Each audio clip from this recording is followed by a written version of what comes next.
우리 함께 찬양하겠습니다.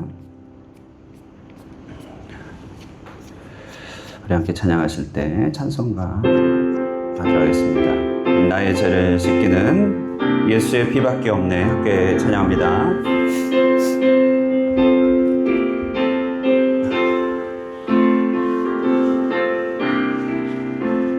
나의 죄를 씻기는 예수의 피밖에 없네. 다시 정케 하기도 예수의 피밖에 없네. 예수의 흘린 피 날 이게 하오니 귀하고 귀하다. 예수의 피밖에 없네. 나를 정케 하기는 예수의 피밖에 없네. 사죄하는 증거도 예수의 피밖에 없네. 예수의 흘린 피 날 이게 하오니 귀하고 귀하다. 예수의 피밖에 없네. 나의 죄 속하기는 예수의 피밖에 없네. 나는 공로 없으니 예수의 피밖에 없네. 예수의 흘린 피 날 이게 하오니 귀하고 귀하다. 예수의 피밖에 없네. 평안함과 소망은 예수의 피밖에 없네. 나의 의는 이것뿐 예수의 피밖에 없네. 예수의 흘린 피 나에게 하오니 귀하고 귀하다. 예수의 피밖에 없네. 영원토록 내 알만 예수의 피밖에 없네. 나의 찬미 제목은 예수의 피밖에 없네. 예수의 흘린 피 날 이게 하오니 귀하고 귀하다. 예수의 피밖에 예수의 흘린 피 날 하오니 귀하고 귀하다. 예수의 피밖에 없네. 예수의 흘린 피 날 하오니 귀하고 귀하다. 예수의 피밖에 없네. 아멘. 이 시간 우리 함께 찬양할 때요, 우리 오늘 새벽에 함께 묵상했는데 여호와 우리 주여 주의 이름이 온 땅에 어찌 그리 아름다우신지요. 우리 이 찬양을 함께 하길 원합니다. 이 찬양 혹시 들어보셨나요? 아시나요?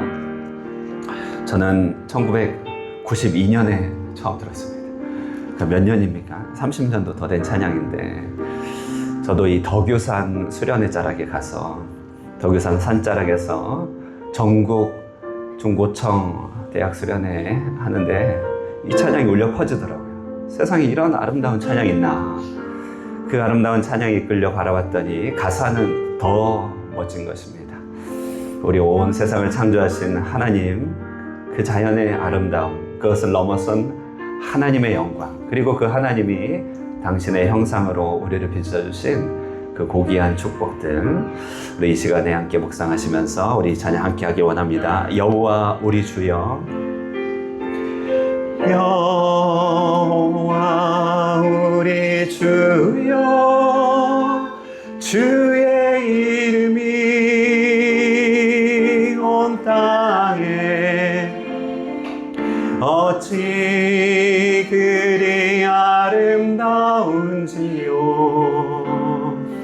어찌 그리 아름다운지요. 여호와 우리 주여, 여호와 우리 주여, 주의 이름이 온 땅에 어찌 그리 아름다운지요. 어찌 그리 아름다운지요. 주의 손가락으로 지으신 주의 하늘과 주가 베풀어 두신 달과 별 내가 보니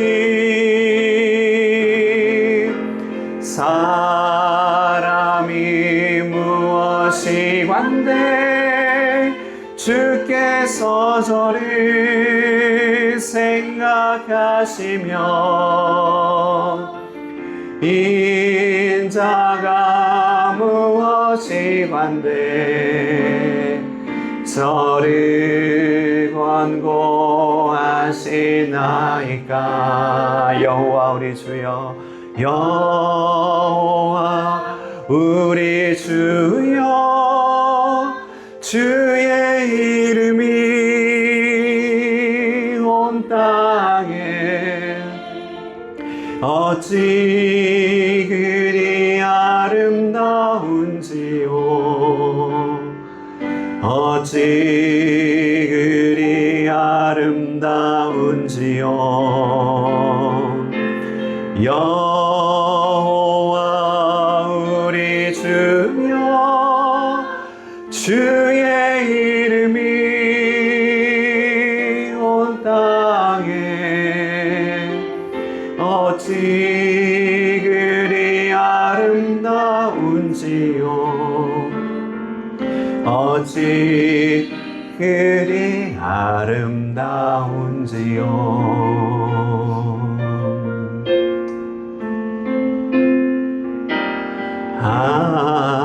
하나님의 음성을 듣고자 기도하며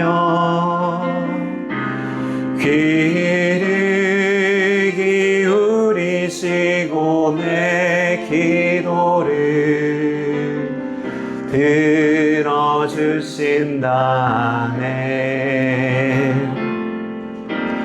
깊은 웅덩이와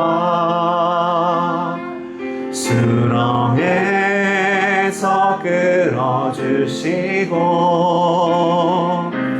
나의 발을 반석 위에 세우시사 나를 튼튼히 하셨네. 새 노래로 부르자 랄라라. 하나님께 올릴 찬송은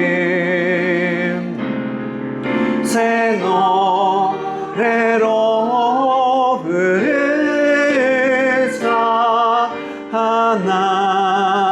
하나님 사랑을 주님을 의지하고 주를 의지하고 교만하지 않으며 거짓에 치우치지 아니하며 복이 있으리라. 여호와 나의 주는 크신 권능의 구주라. 주의 크신 권능으로 우리들을 사랑하여 주시네. 새 노래로 부르자. 랄라라. 하나님께 올리 찬송을 새 노래로 부르자. 하나님 새 노래로 부르자. 랄라. 하나님께 올리 찬송을 새 노래로 부르자. 하나님 사랑을. 아멘. 우리 함께 기도하길 원합니다. 오늘 이 찬양의 이 새 노래는요, 우리가 알지 못하는 새로운 곡조의 노래를 말하는 것이 아닙니다. 늘 불렀던 하나님, 늘 드렸던 예배, 늘 알게 된 하나님을 우리 하나님과의 만남과 교제 가운데 새롭게 알게 될 때 그분을 부르는 나의 목소리가 새롭고 그분을 향한 나의 고백이 새로워진다는 이야기죠. 그 새 노래를 우리 가운데 주시기를 소망합니다. 오늘도 이 예배 가운데 하나님의 새 노래, 주님 앞에 올려드릴 그 새 노래를 우리의 입술과 심령에 심어주시고, 우리도 역시 이 찬양과 같이 온전히 주님을 찬양하고 그 하나님의 사랑을 새로운 마음으로 기억할 수 있게 하여 주시옵소서. 이 시간 이 수요 예배가 그와 같이 우리에게 새 노래를 담아내는 예배가 되게 하여 주시기를 간절히 구하시면서요, 우리 다 함께 합심하며 기도하신 후에 우리 예배를 위하여 조혜경 권사님 기도하시겠습니다. 다 함께 기도합니다. 살아계신 하나님 아버지, 감사합니다. 우리에게 새 노래를 주실 하나님의 이름을 송축합니다. 영광의 하나님, 크신 하나님, 천하 만물을 통치하시며 하나님 병든 자를 고치시며 심령을 새롭게 하여 주시사 우리의 발을 반석 위에 세워주신 하나님의 이름을 이 시간에 찬미합니다. 주님의 무한하신 영광과 성령의 능력이 우리의 속사람을 새롭게 하여 주시고, 하나님의 임재의 구름과 하나님의 놀라우신 영광이 우리 믿는 자들의 심령을 풍요롭게 하게 하여 주시옵소서. 이 시간 수요 예배 가운데 하나님을 아버지 높이고 올려드릴 때 하나님 참으로 영광 받아주시고, 정말 하나님을 향한 우리의 심령이 새 노래를 향하여 온전히 바라게 하여 주시옵소서. 아멘.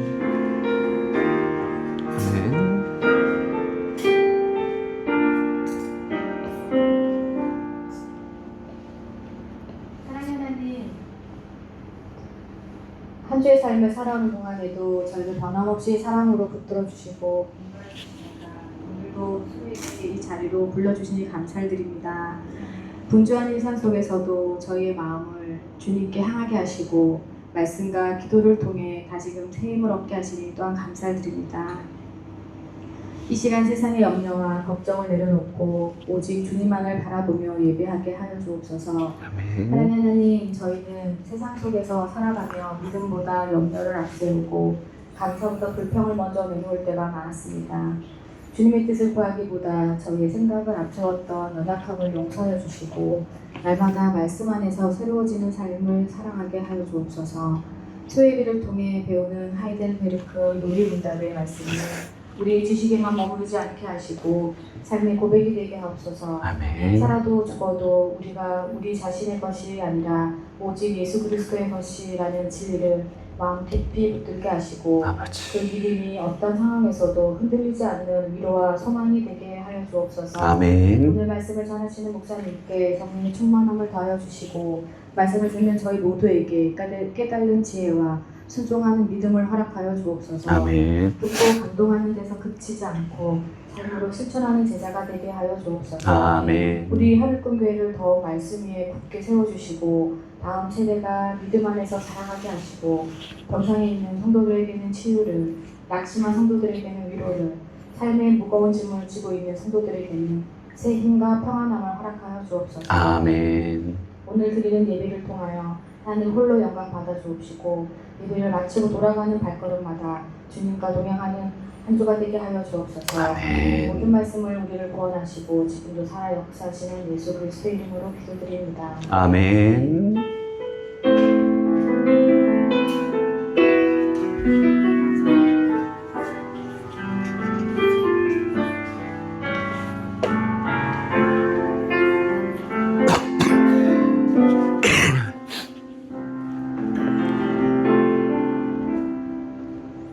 감사합니다. 우리 함께 오늘 교리 보도록 하겠습니다. 성경 말씀 먼저 봅니다. 에베소서 1장 20절에서 23절 말씀입니다.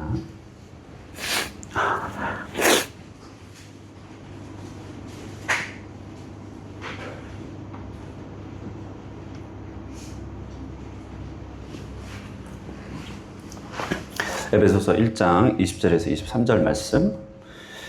네.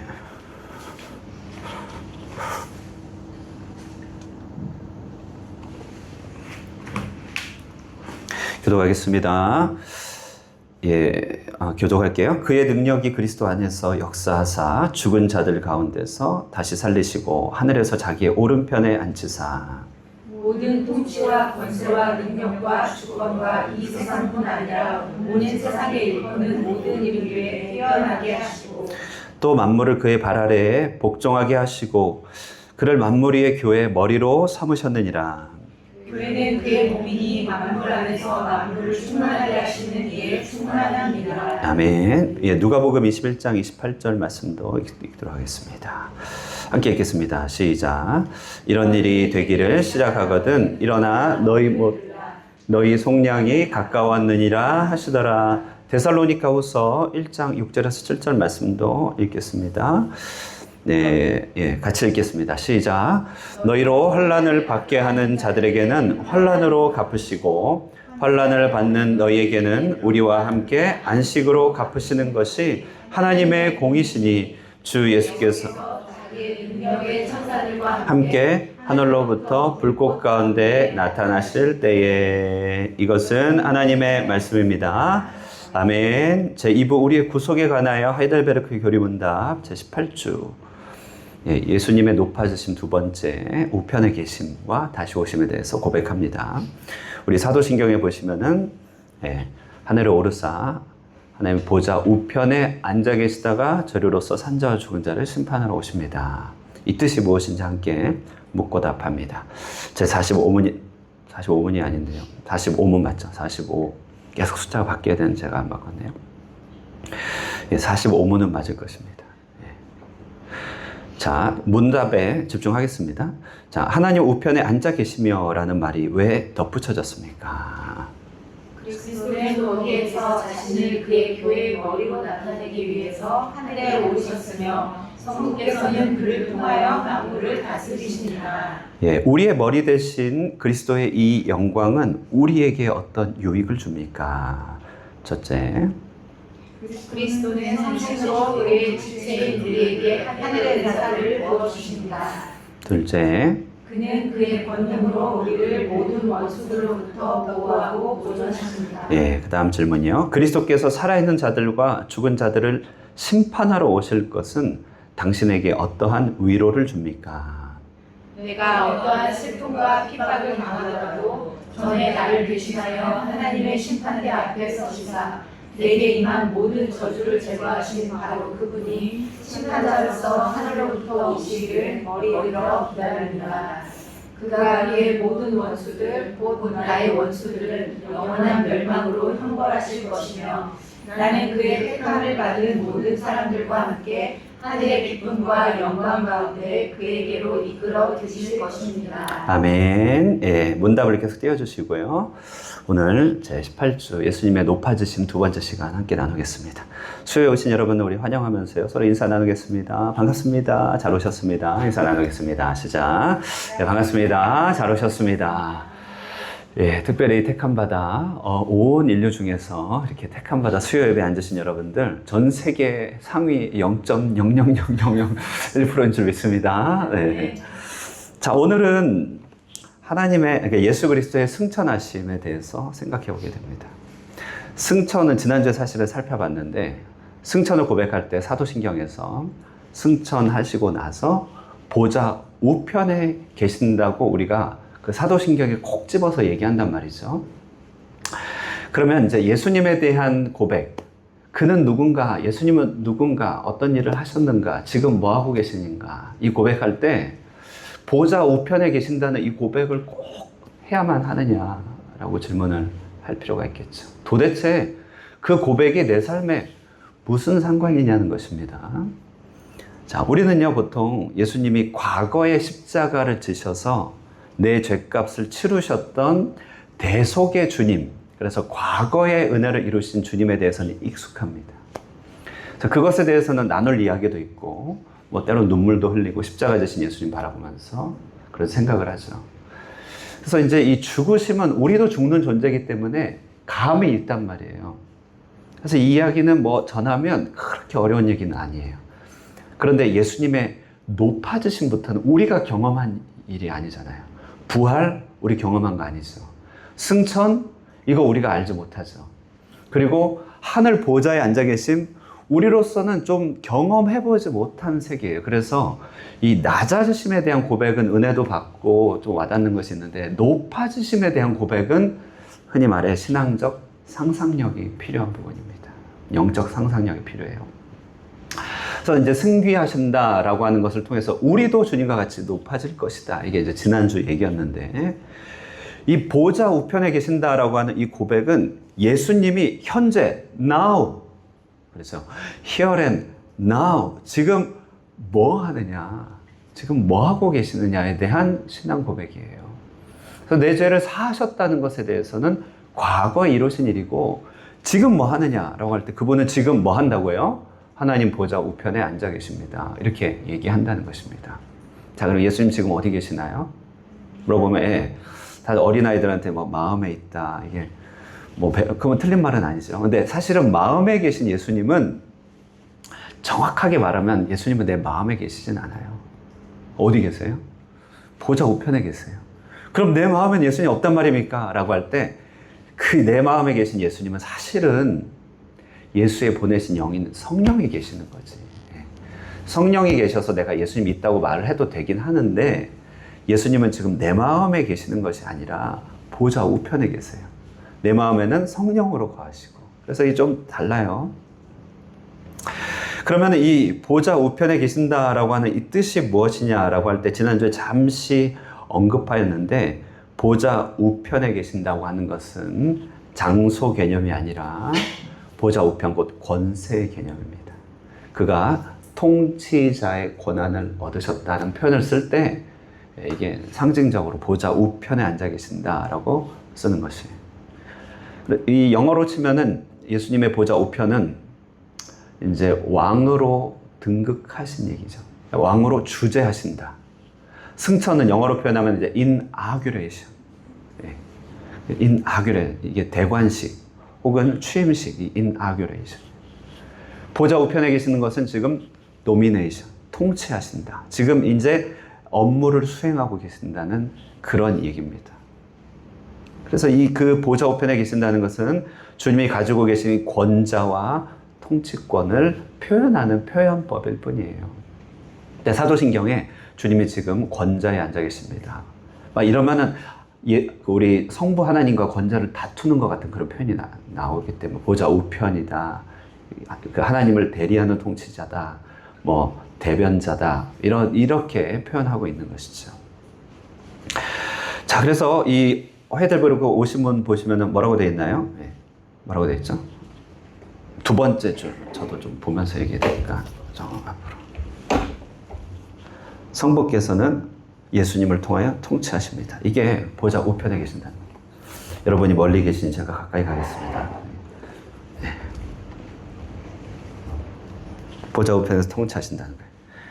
그런데 만물의 왕이 되신 목적이 이제 기가 막힌 것이에요. 왕이 됐다. 그분이 통치자가 됐다. 통수권자가 됐다.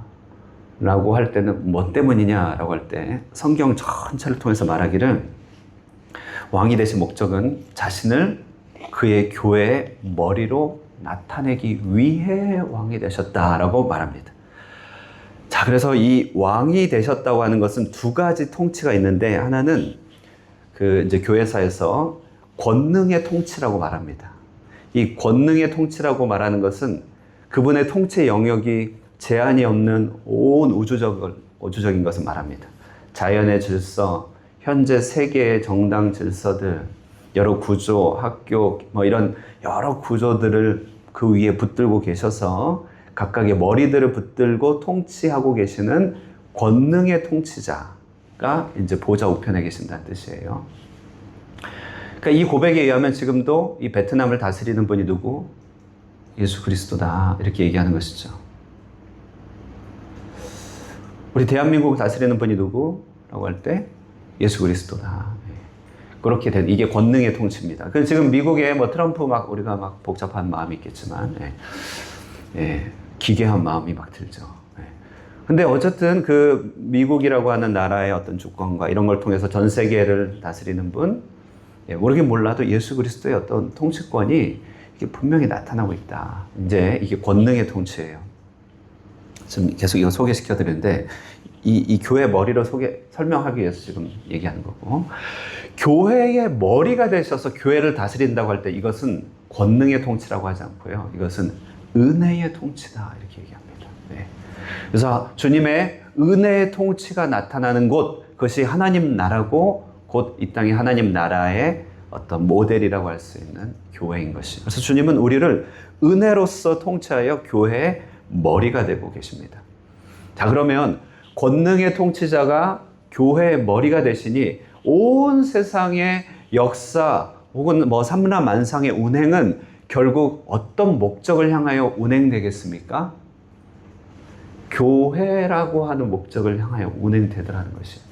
그럼 교회라고 하는 어떤 집합 명사 안에 구체적으로 성도, 교회인 우리 성도 하나하나를 위해서 역사가 움직인다는 것이에요. 지금 어떤 대통령이 된 거, 지금 총리가 또람이 된 거, 트럼프가 대통령이 되고 지금 전 세계가 새로운 격변을 이렇게 펼치는 이런 모든 운행들이 다 뭐 때문에요? 당신의 교회를 인하여, 교회 때문에 운행되고 있다는 거예요. 이게 교회의 머리가 된다는 의미입니다. 여러분, 사실 역사는요, 의미를 찾기 어렵습니다. 국사 공부하고 역사 공부하는데요, 공부하면은 계속 반복만 하고 돌고 돌지 이 역사의 의미가 뭐야 찾기 어렵습니다. 어려워요. 참 어렵죠. 근데 이제 이거는 좀 이해하기 쉽게 설명하면요, 여러분 우리 가정을 다 가지고 계시는데, 가정 다 있죠. 그런데요, 우리 사람이 열심히 일하고 돈 벌고 수고하잖아요. 그게 도대체 무슨 의미가 있죠? 무슨 돈을 많이 벌어요. 무슨 의미가 있죠? 적어도 우리 부모들은 의미가 있어요. 자녀가 안정된 환경 속에서 자기 행복을 찾아갈 수만 있다면 부모로서 내가 다 살았다, 이렇게 얘기할 수 있는 거죠. 자, 그러니까 자녀는 우리 인생의 목적이다라고 해도 크게 그 손색이 없는 얘기예요. 맞습니까? 덜어는 이제 아주 희귀하게 내 배우자가 내 인생의 목적이다, 이렇게 얘기할 수 있겠지만 그거는 드문 경우가 되겠죠. 왜냐하면 우리는 내리사랑, 계속해서 다음 세대를 키워가야 되는 게 창조의 원리이기 때문에 자녀가 목적이에요. 마찬가지로 주께서 권능의 통치로 온 세상을 다스린다 칩시다. 치는 게 아니고 믿죠. 믿는데 그 모든 역사의 동기, 방향성, 또 그 의도, 주께서 만물을 붙드시면서 수고하시는 모든 의도가 무엇이냐면 몸된 교회를 세우려고, 없는 곳에 몸된 교회를 세우시고 연약해진 교회를 세워가시고 그 교회들이 확산되게 하시고 교회 안에 진리를 아는 지식들이 강건해지도록 하시기 위하여 역사를 운행하시더라는 것입니다.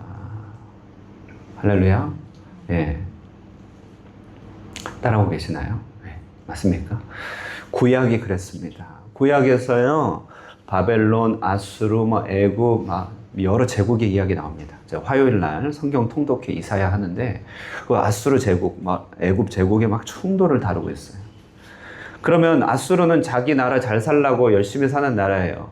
애굽은 자기의 지원, 자존심을 유지하기 위해서 싸우는 나라예요. 그러니까 오직 자기밖에 몰라요.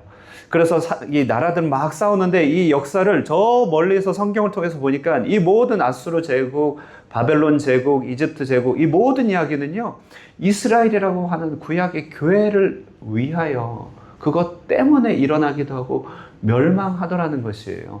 지금 당장은 무슨 말이 안 되는 소리냐 하겠지만 저 멀리서 보면 아마 2026년 이 베트남과 이 세계 정세는 우리를 위해서 이렇게 재편되고 있었음을 우리는 깨닫게 될 것입니다. 이게 주께서 보좌 우편에 계신다고 할 때 그분이 교회의 머리로 계신다라는 것의 의미입니다. 그러면 오늘 시편 8편은 새벽에 묵상할 때도 우리가 묵상했지만 시인의 깨달음은 무엇이냐면 그 일상이 왕으로 기름 부음 받고 나서 인생이 더 좋아진 게 아니었어요. 기름 부음 받고 그는 광야 생활을 쫙 하게 됐습니다. 10년의 광야 생활을 하는데 이게 뭐냐는 거예요. 부인과도 떨어져 살아야 되고 부모님 제대로 봉양도 못하고 지금 머리 둘 곳 없는 이런 일을 전전긍긍하면서 마음이 헤어질 때도 다 헤어진다는 말이 이렇게 멀어진다는 게 아니라 천이 헤어질 때 마음이 헤어질 때로 다 헤어져가지고 그렇게 정처 없을 때 하늘의 밤하늘의 별을 보면서 저 코스모스의 광대함에 갑자기 전율하죠. 그러면서 전율하고 그러면서 이 세상사의 스트레스를 잠시 씻겨냈어요. 그리고 이 하나님이 얼마나 위대하신가 하는데 돌연 문득 저 광대함이 저 우주의 넓음이 나 한 사람을 위해서 존재한다는 사실을 깨닫게 된 것이죠. 그래서 다윗은 거기서 회복이 되는 것이죠. 사람이 무엇이 간대, 인자가 무엇이 간대 라고 하는 것이 우리가 언제 내 환경을 바꿔서 내 기분을 좋게 하겠어요. 네. 그런 날은요 아주 드물어요. 드물고 근데 마음을 바꿀 수는 있어요. 바로 교회의 머리가 되신 예수 그리스도의 통치를 바라보는 것이죠. 지금 뭐 세계가 잘 나가고 뭐 전기차 시장이 공급되고 AI 시대가 도래하고 뭐 난리가 나죠. 내가 못 따라가면 어떡하나, 다 못 따라가면 어떡하나. 따라가든 안 따라가든 그 모든 변화는 당신의 백성 몸된 교회를 위한 주님의 놀라운 권능의 통치인 것으로 믿는 것입니다. 할렐루야, 아멘. 그러면 거기에 우리 자신이 서 있어요. 이스라엘 사람들은요 그렇게 서 있는 자기 자신에 대한 깨달음, 선지자의 외침들, 너희는 남다른 존재다, 사명을 가지고 살으라고 하는 그 이야기를 이스라엘 백성들이 듣고 싶어 하지 않았다. 네, 않았다. 무슨 말이야? 내 인생 힘들어 죽겠는데 그게 무슨 도움이야? 이렇게 했다는 것이에요. 그래서 이런 깨달음들을 계속 하나님께서 수백 년 세우고 싶었다가 어떻게 돼요? 결국 어떻게 되죠? 결국은 이제는 이방을 향하여 나아가신 장면이 그게 신약의 얘기잖아요. 여러분 이 교회의 머리가 되고 보좌 우편에 계신다는 예수님의 이야기는 엄청난 이야기입니다. 나의 머리가 되신다는 얘기예요. 우리는 우리 문제 때문에 힘들고 고달프고 아파서 기도하죠.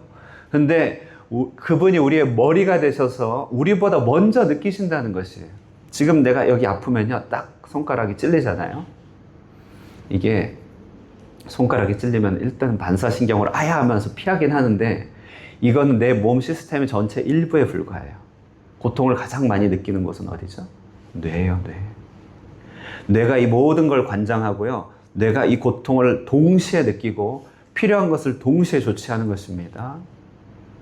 내 아픔은 주님의 아픔이에요. 그분이 교회의 머리가 되셨기 때문에 그렇죠. 내 답답함은 주님의 답답함이에요.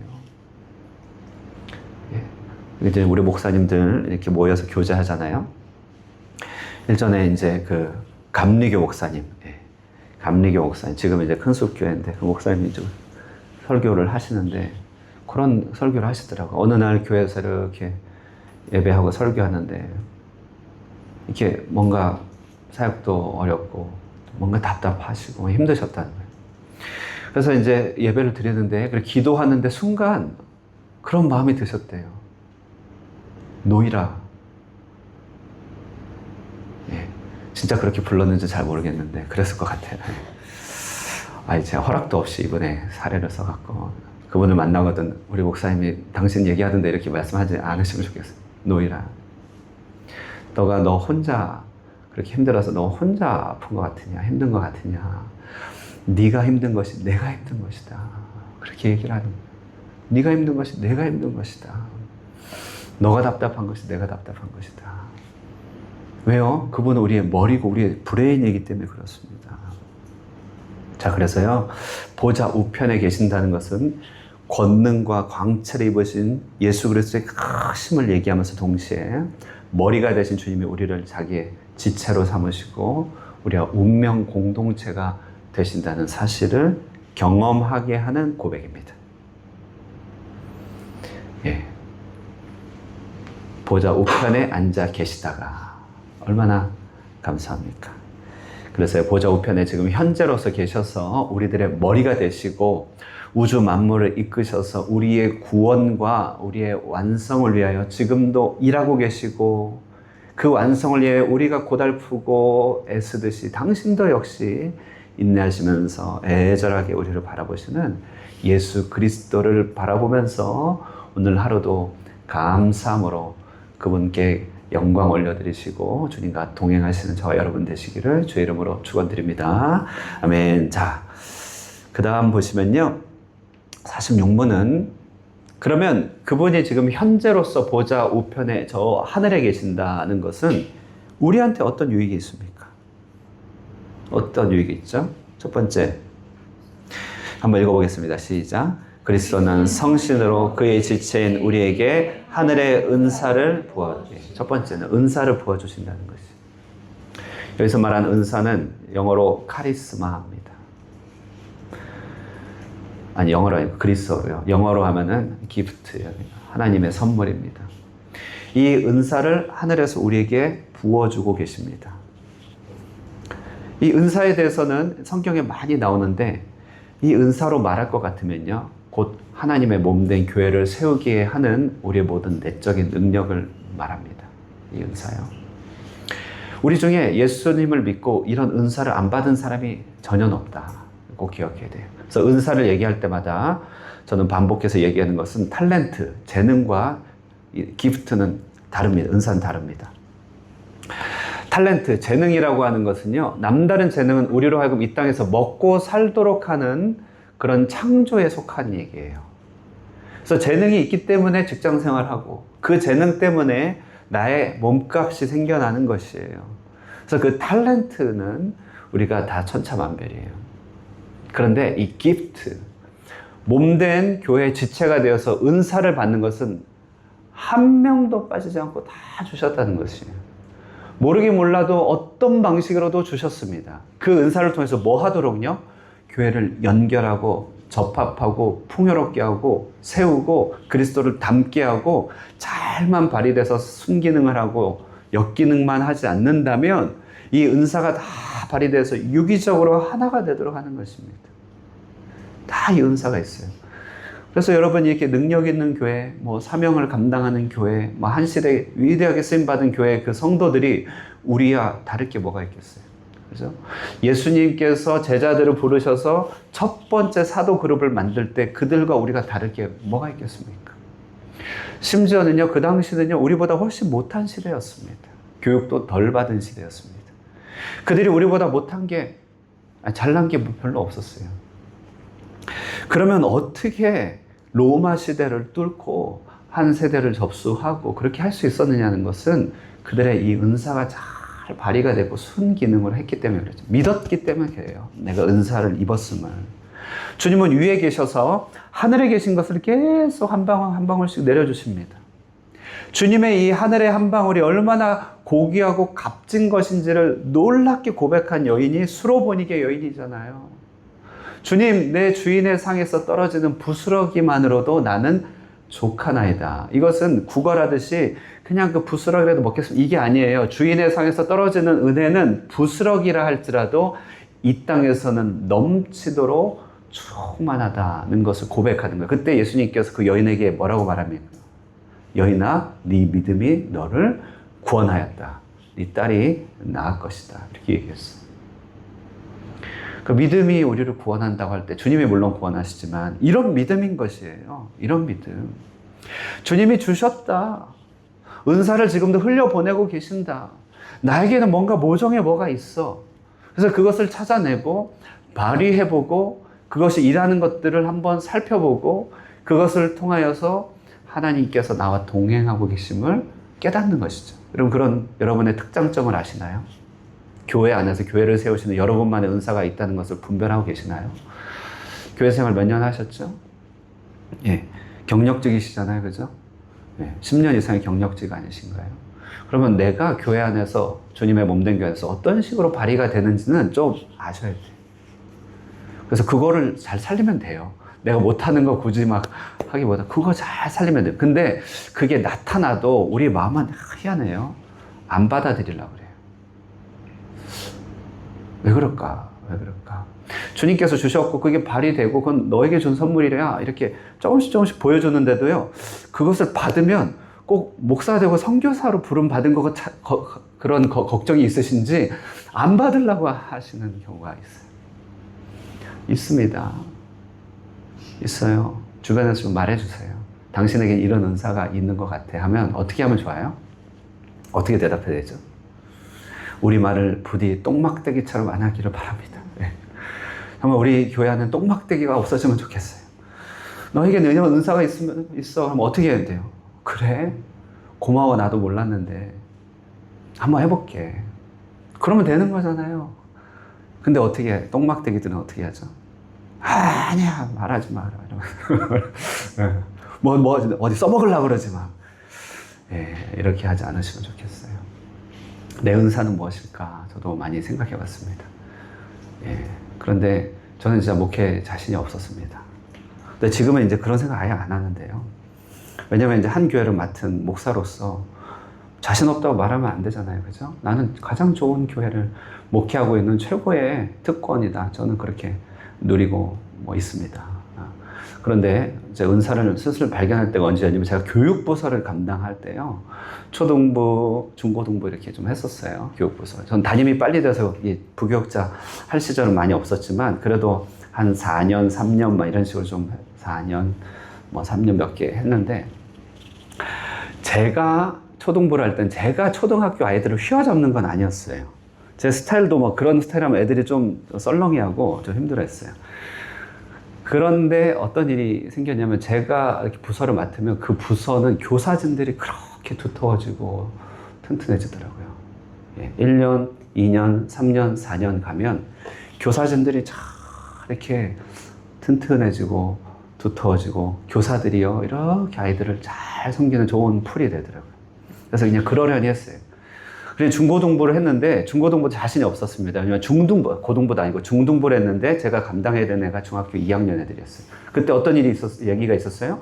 김정일도 못 내려온다. 중학교 2학년 때문에. 그래서 제가 한국 가서 중등부 다시 맡았는데 나이도 있고 이제 담임도 해갖고 시대도 못 따라가고 저 후배도 못 따라가는데 어떻게 중등학생 따라가요? 저 후배들도 대단히 못 따라가요, 제가. 걱정이 많았는데요. 근데 그냥 걱정이 많았죠. 근데 아니나 다를까 그렇게 제가 교사들을 섬기고 학생들을 섬기면서요. 아니나 교사들이 두터워져요. 교사들이 차분해지고 두터워지고 이렇게 아주 풍성해졌어요. 정말 너무 즐거웠어요. 그래갖고 튼튼해지는 게 그래서 제가 나한테 이런 은사가 있는가 보다. 내가 있는 곳에 주변에 사람들이 좋아진다. 이런 은사가 있는가 보다. 믿기로 했습니다. 네. 지금도 그렇지 않나요? 네. 그런 것 같아요. 네. 그 심드렁한 표정들은 무엇이죠? 네. 뭐죠? 네. 그래 표정 짓든지 말든지 제 눈에는 좋아 보여요. 막 할수록 좋아지고 풍성해지고 수준 높아지시고 깊어지시고 그러신 것 같아요. 드리는 말씀은 네, 은사가 있습니다. 지체인 우리에게 하늘의 은사를 부어주세요. 그래서 주님께서 주변 지체를 통해서 말씀하실 때 아멘, 감사합니다. 해보겠습니다. 주님을 바라보고 같이 갑시다. 함께 갑시다. 이렇게 할 때 정말 영광스러운 몸된 교회를 우리가 함께 세울 줄로 믿습니다. 자, 그럼 은사가 주어지고요. 권능으로 모든 원수를 보호하고 보존하시고. 은사 잠깐 이제 이렇게 하는데 우리 집사님 보이죠? 사례를 죄송합니다. 재능은 프로그래머잖아요. 재능. 근데 이제 은사는 뭘까요? 프로그래머긴 해요. 은사 근데 비슷한데 그걸 통해서 어쨌든 교회를 이렇게 섬기고 이렇게 하는 이게 이제 은사라는 거죠. 예. 은사. 예. 그래서 프로그램과 은사는 좀 다르죠. 재능과 은사는 다르지만 결부는 돼 있습니다. 근데 이게 재능이 있다고 항상 은사로 발휘되는 거는 아닙니다. 그래서 좀 구분을 좀 해야 돼요. 자, 둘째, 그는 그의 권능으로, 죄송합니다. 갑자기 살아있는 사람 사례로 들어갔고, 갑자기 보여갖고, 이렇게 재능과 은사는 구분해야 된다. 그리고 좀 더 잘하실 수 있도록 격려드리기 위해서 늘 수고하셔갖고. 그는 그의 권능으로 우리를 모든 원수들로부터 보호하고 보존하십니다. 그래서 이 권능으로, 이게 권능의 통치라는 말이에요. 권능의 통치가 발하여져서 몸된 교회를 지키는 방식으로 통치를 행하신다는 것입니다. 정말 그렇죠. 로마 시대에 우리가 생각해 보면 로마 초대교회 당시에 제국은 교회를 말살하려고 했습니다. 지금도 사탄은 교회를 말살하려고 했습니다. 네로 황제로부터 시작해서 수많은 황제와 유대주의자들이 교회의 머리, 그러니까 지상의 교회의 머리들이죠. 잡아 가두고 사자밥이 되게 했습니다. 세상의 조직과 정부는요, 머리를 가져가면 금방 와해되고 무너지죠. 하지만 교회는요, 그렇게 머리가 죽고 순교를 당하여도요, 아무리 잘라내도 교회가 죽지 않는 거예요. 더 번성하는 것입니다. 왜냐면요, 머리이신 주께서 신앙의 공동체인 교회를 보호하시기 때문에 그렇다는 것입니다. 이 보호 가운데 우리가 모든 기도 응답의 약속이 있는 것이에요. 자, 내가 기도할 때 어느 신앙 고백에 근거하는 것이냐? 보좌 우편에 계신 예수님에 대한 신앙 고백에 근거하는 것이. 그분이 현재로 계시고 은사를 주시고 보호하시니 필요한 모든 것들을 기도 가운데 간구할 때 주시더라. 이런 기도 응답에 대해서 가장 유명한 일화는 조지 뮬러라고 하는 신앙의 위인이죠. 평생 10,000명이 넘는 고아를 기르면서 이분은 페이스 미션이라고 사람들한테 후원을 직접 요청하지 않는 방식으로 사역을 하셨어요. 그리스도가 만물을 다스리시고 자기를 아신다는 것을 완전히 신뢰한 것이죠. 그래서 고아 안에 그 당시 영국에 많은 고아들이 있었습니다. 그러니까 이제 오늘날 선진국 영국이 된 것은 이런 분들이 계셨기 때문에 그런 것 같아요. 그래서 빵도 우유도 단돈, 그 당시 돈 1페니, 우리로 치면 10,000동, 20,000동이 없을 때, 인간적 대책이 전무할 때 낙심하여 땅을 보지 않고 보좌 우편에 계신 주님을 향하여서 머리를 들었습니다. 그리고 하나님 양식을 주실 줄 믿습니다. 그렇게 기도할 때요, 뜻밖의 고아의 문을 두드리는 사람의 소리들, 이렇게 저렇게 공급하여 주시는 손길들이 얼마나 많은지 10,000번 응답받은 기도. 조지 뮬러에 대한 기도 응답의 책은 아주 유명한 책입니다. 주님은 이처럼요, 하늘 보좌 우편에서 당신의 교회로 살아가는 우리를 보존하시더라. 이것이 보좌 우편에 계신다고 하는 고백의 의미, 유익입니다. 자, 그러면 그 보존을 믿고 담대히 살 수 있겠죠? 기도할 수 있겠습니까? 좀 든든하실 수 있겠습니까? 든든하시면 좋겠어요. 그래서 든든함의 루틴을 개발하면 좋겠어요. 그것도 연습인 것 같아요. 왜냐면 우리가 아침에 일어날 때 늘 이렇게 하던 대로 하잖아요. 그래서 오늘 하루도 어떻게 살아? 힘들어. 막 지친다. 막 날이 너무 덥다. 막 이래버리면 이게 우리의 뇌와 우리의 신경세포에 길이 나갖고 계속 그렇게만 반응해. 왜 이래? 힘들어. 막 어떻게 해야 되죠? 어느 날 저희 어머니가 방 안에서 막 웃는 거예요. 하하하 막 어머니가 드디어 좀 이상해지셨구나. 왜 그러냐 했더니 자기가 오늘날 어린이 오늘날 용어로 하면 현타가 어때요? 현타가 거울을 보는데 인상이 쭈그렁방탱이 돼갖고 이건 아니라는 거예요. 우리 어머니 예쁜 거 되게 좋아하시거든요. 이건 아니래. 요즘도 AI 배우셔갖고 사진만 찍으면 그렇게 예쁘게 각색하세요. 근데 이제 쭈그렁방탱이 이건 아니야 해서요, 이제 어떤 강의를 들으신 거죠. 사람이 웃을 일이 있어서 웃는 게 아니라 먼저 웃고 나면 웃을 일이 따른다. 그러더니 막 하하하 웃고 난리가 났어요. 저희 어머니 아시겠지만 암 환자입니다. 오랜 항암을 걸쳤는데요, 지금은요 의사가요 항암 치료할 필요 없다고 해요. 포기한 것이 아니라 거의 나았다는 거죠. CT만 하면 이대로 갑시다. 아직 의사니까 책임감이 있으니까 완치 판정은 안 하는데 이대로 갑시다. 이대로 갑시다. 저는 참 저희 어머니 보면서 참 인간 승리다. 어떻게 그러실 수 있을까 할 때 그래 그렇게 웃고요. 그 과외도 한참 하셨어요. 어머니도요. 애들 이제 방과후 과외도 전선에 이제 경제 전선에 뛰어들 과외 한참 하셨는데 과외하는 애들 그렇게 전도를 하세요. 왜냐 힘들다고 이렇게 주저앉아서 뭐 하냐. 과외하라고 붙여주시는 전도하라고 한 거다. 그래서 애들을 전도해요. 저는요 목사 후보생의 신학생인데 더 못하고 어머니는 그냥 그렇게 하하하 웃으면서 전도를 하세요. 근데 전도 받은 애 중에 잘 된 애들이 너무 많아요. 그 중에 하나 상준이라고. 제가 집에 가면은 맨날 제 얘기는 안 하고 상준이 얘기만 해갖고 이게 뭐야 이건 또 이렇게 하는데 잘 된 애들 너무 많아요. 그리고 그 아이들이 어머니한테 감사하고요. 그렇게 하시더라고요. 왜죠? 상황이 내 마음을 주장하는 게 아니라요. 보존하고 계시는 우리 주님이 계시니 하늘의 보좌에 계시고 만물을 통치하고 계시니 우리의 내회로를 바꿔야 됩니다. 의식의 순서들을 바꿔버려야 됩니다. 아침에 그냥 선포해야 됩니다. 문장을 만드세요. 제 어머니에게서 또 죄송합니다. 어머니 기도실이 따로 있는데요. 거기 보면 아들아 성경 구절 좀 출력해줘. 성경 구절이 쫙 적혔어요. 경제적으로 어려우면 경제적 어려움과 관련된 성경 구절 적고, 항암 치료할 때는 병 고침과 관련된 성경 구절 쭉 적고.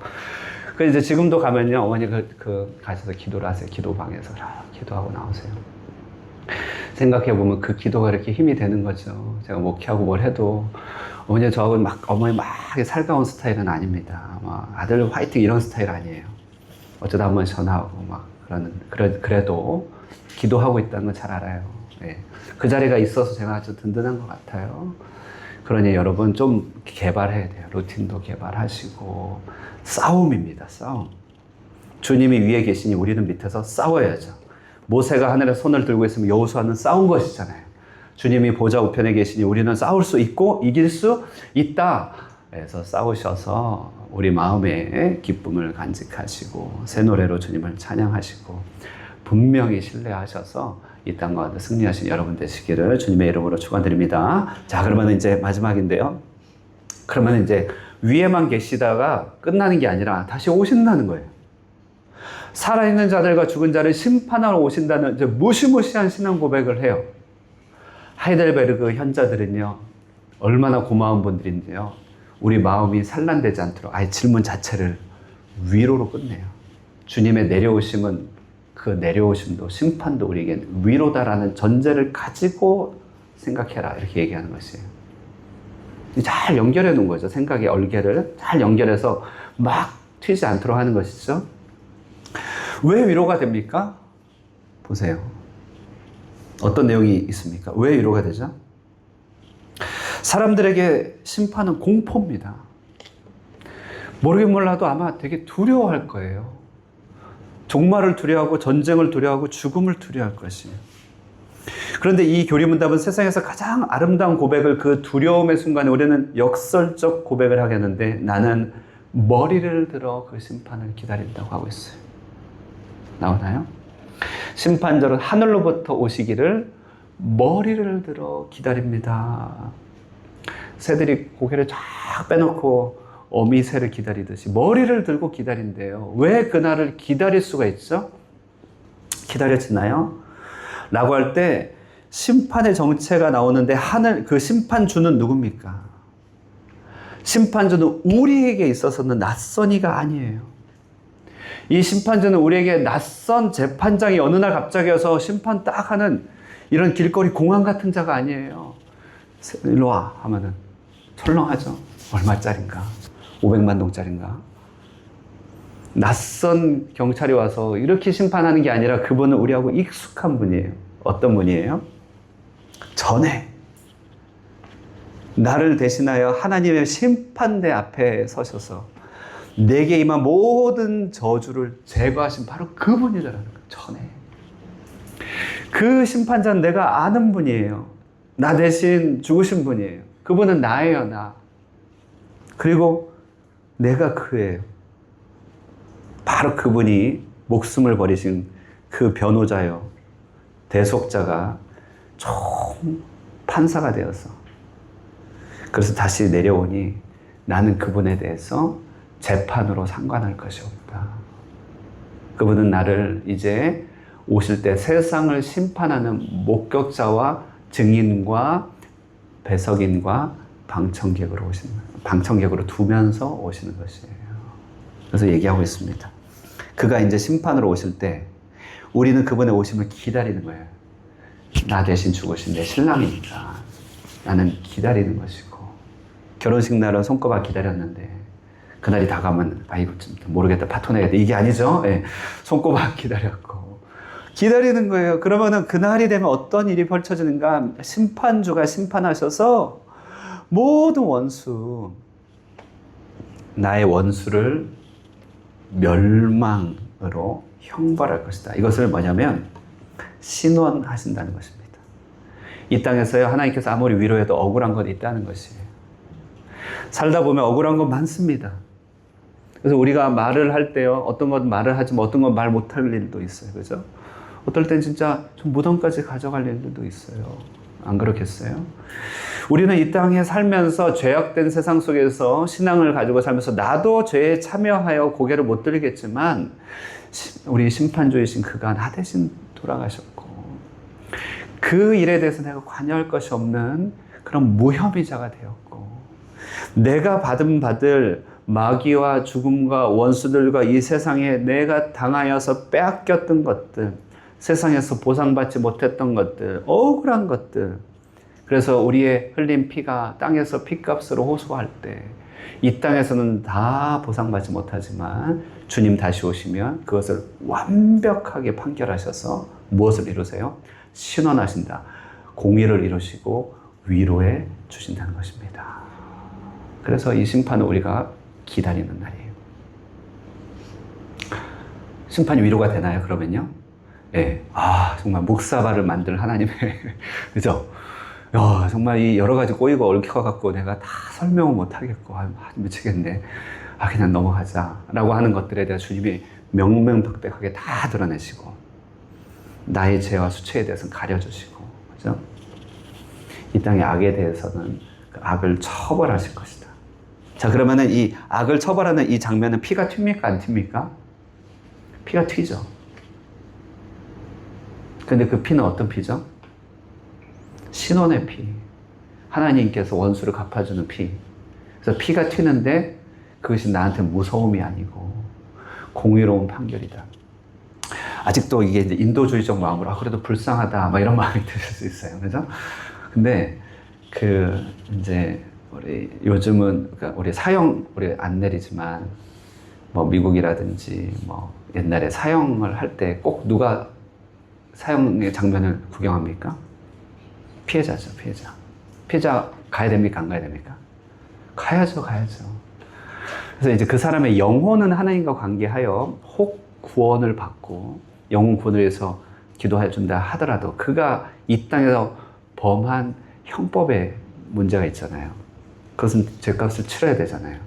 그때 피해자 가족이 사형 언도를 받은 사람이 사형으로 딱 숨이 끊어지는 걸 딱 보면 이 사람 마음이 어떨까요? 피해자들요. 그제서야 끝난 것이죠. 그 위로가 되는 것이죠. 다 울죠. 끝났다. 나라가 나 대신에 원수를 갚아줬다. 그리고 그걸 갚아줘야 공의가 서는 것이에요. 그 피는요, 우리가 불쌍해 이런 피가 아니에요. 공의의 피고 흘려야 되는 피인 거죠. 주님이 그 피를 나 대신 먼저 흘려주셨어요. 그래, 내가 흘려야 될 피 대신 흘려주셨으니 여기서 보는 피는 내 피가 아니고 원수들의 피, 마귀, 사탄, 악에 속한 자들의 피, 그 피가 흘려지게 된 거죠. 그래서 이 피에 대한 얘기가 가장 많이 나온 성경, 이 신원하심의 피가 가장 많이 나오는 성경이 무엇일까요? 성경 66권 중에 무엇일까요? 감이 안 옵니까? 마지막 날에 있을 일이니까 성경도 마지막 성경이겠죠. 요한계시록 무서운 이유는 피에 대한 얘기가 많으니까. 피가 많이 흘러요. 막 3분의 2 막 흘러요. 그 피는 어떤 피? 원수들이 흘리는 신원의 피다. 그러면 성도들, 흰옷 입은 자들은 그 마음이 어때요?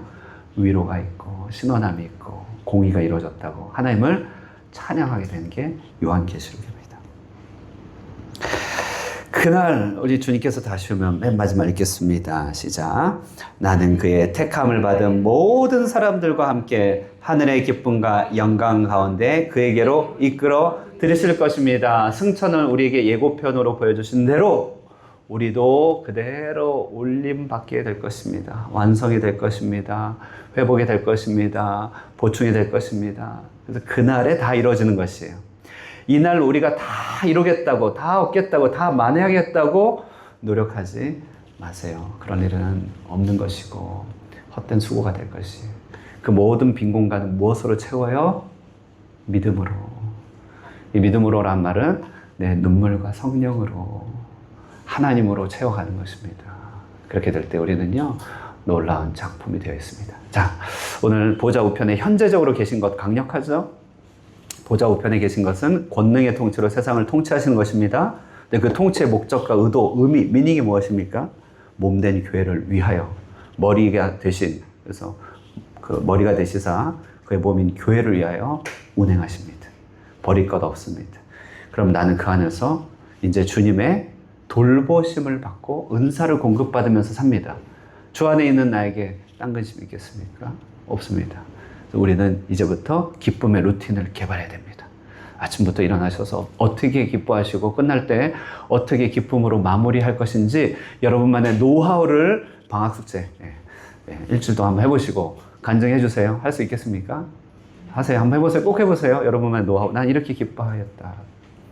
그리고 다시 오실 날을 손꼽아 기다리면서 그날이 되면 나는 두려울 것 없고 기다리신 주님이 오실 때 원수를 갚아 내 모든 억울함을 신원하여 주시고 성도들과 함께 다시 올림받게 될 그날을 우리가 기다리면서 오늘도 소망 가운데 보좌의 우편에 계신 주님을 찬양하는 저와 여러분 우리 모든 성도님들 되시기를 주님의 이름으로 축원합니다. 아멘.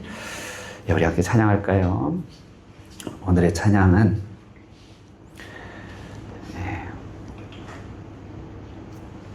갈 길을 밝히 보이시니 조금 천천히 찬양하겠습니다. 갈 길을 밝히 보이시니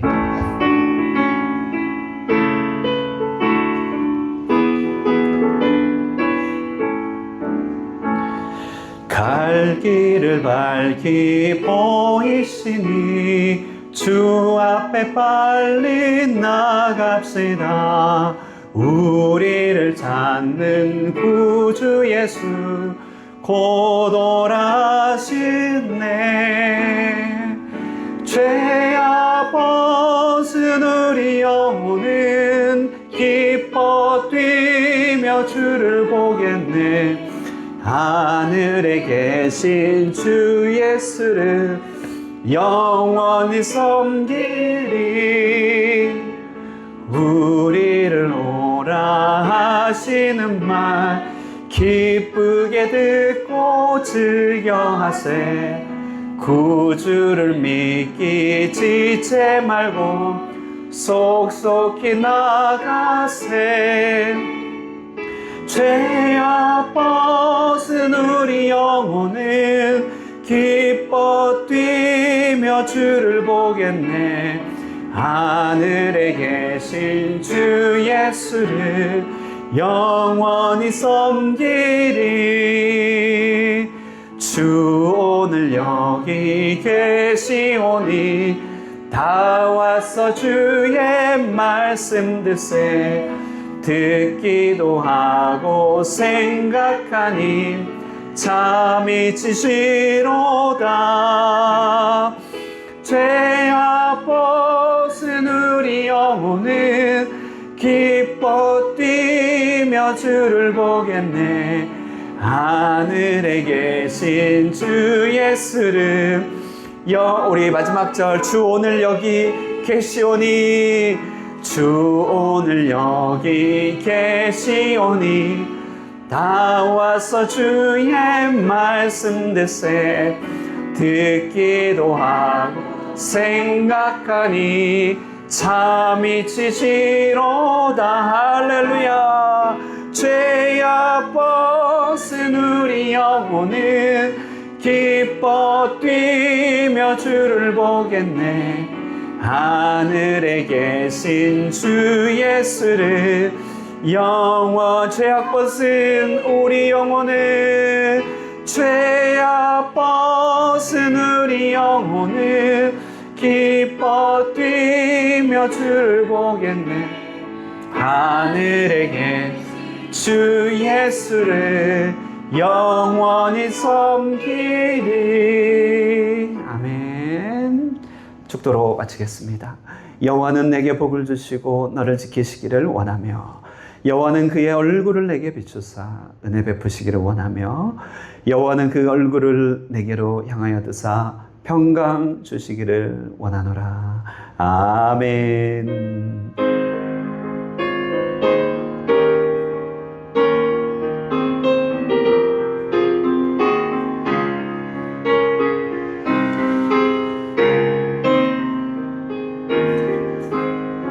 아멘. 예배를 마쳤습니다. 예, 우리 복습하겠습니다. 예, 주님 어디 계신다고 현재요? 하늘의 보좌 우편에, 보좌 우편에서 뭘 주시나요? 예, 은사를 내려주십니다. 그리고 보호해 주십니다. 주님께서 다시 오실 때 뭐 해주시나요? 신원해 주십니다. 그날 우리가 어떻게 되나요? 함께 올라갑니다. 이 흐름을 잘 기억하셔서 주중에 늘 기도로 삼으시고 소망할 수 있길 바랍니다. 교제 나누시고 우리 김승영 목사님 오랜만에 수협에 오셨는데요. 다시 한번 박수로 환영하고 네, 반기도록 하겠습니다. 네, 그럼 안녕히 돌아가십시오.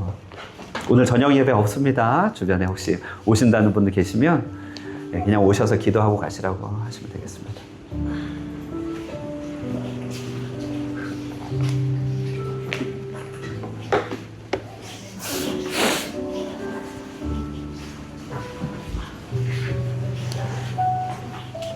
왠지 잡음이 없었을 것 같아요.